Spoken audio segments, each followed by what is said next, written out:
हा ना शनिवारचा मेन्यू आहे. शनिवारी जेवणासाठी लाल भेंडीची भाजी बनवली होती. ही एक वेगळीच रेसिपी आहे. मी बऱ्याचदा माझ्या वेज ऑथेंटिक चॅनलला पोस्ट केली आहे. दही भात पण खूप छान झाला होता आणि शेवग्याचा सार आणि भात बनवला होता. साधा भात पण बनवला होता.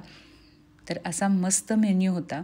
मला भाकरी, शेवग्याचा सार आणि भेंडीची भाजी खूप आवडते. भाकरी पण बघा कशी मस्त टम्म फुगली आहे. रविवारी असं काही खास केलं नाही.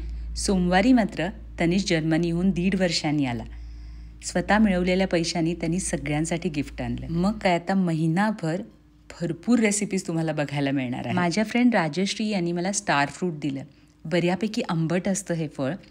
यापासून मी आज एक तोंडी लावण्याचा प्रकार केला. खूप मस्त झाला. ट्रायल बेसिसवर केलं पण खूप भारी झाला. आंबट, गोड, तिखट चवीचा असा हा पदार्थ आहे. याची रेसिपी लवकरच वेज ऑथेंटिक चॅनलला येईल. आणि परवा बागेतून जो आळू काढला होता ना, तो खास तनिष्क येणार म्हणून मी तसाच ठेवला होता.